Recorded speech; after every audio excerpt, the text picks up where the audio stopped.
మత మార్పిడులు మన సాంస్కృతిక, ధార్మిక మూలాలను కదిలిస్తున్న ఈ సమాజంలో వాటి నిర్మూలన కోసం మనగుడి సంస్థ గొప్ప పథకాన్ని చేపట్టింది. ఆధ్యాత్మిక భావనలలో విస్మరణ, ఆర్థిక ప్రలోభాలు, తెలియని ధార్మిక విషయాలు వంటి కారణాలతో కొన్ని వర్గాలు తమ మతాన్ని మార్చుకుంటున్నాయి. ఈ పరిస్థితుల్లో మనగుడి సంస్థ ఈ సమస్యను పరిష్కరించడానికి ప్రసాద వితరణ వంటి ఆచరణాత్మక పథకాలను చేపడుతోంది.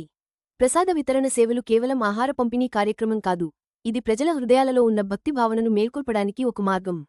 ప్రసాదం ద్వారా ప్రతి భక్తునికి మన సనాతన ధర్మం యొక్క గొప్పతనం గురించి తెలియజేయడం, మత మార్పిడులు ఎక్కువగా జరుగుతున్న ప్రాంతాల్లో ప్రసాదం పంచుతూ, ఆధ్యాత్మిక సందేశాలను ప్రచారం చేస్తూ, ప్రజలకు తమ ఆధ్యాత్మిక మూలాలను గుర్తు చేయడం, మత మార్పిడుల వల్ల కలిగే నష్టాలను అర్థమయ్యేలా చేయడం కార్యక్రమంలో కీలక భాగం.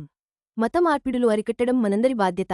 మనగుడి సంస్థ ఈ కార్యక్రమం ద్వారా ధార్మిక చైతన్యాన్ని ప్రచారం చేస్తూ, సమాజంలో సానుకూల మార్పు తీసుకువచ్చే ప్రయత్నం చేస్తోంది. మీరు కూడా ఈ కార్యక్రమానికి మద్దతు ఇవ్వండి. మనం కలిసికట్టుగా మన సంస్కృతిని రక్షిద్దాం.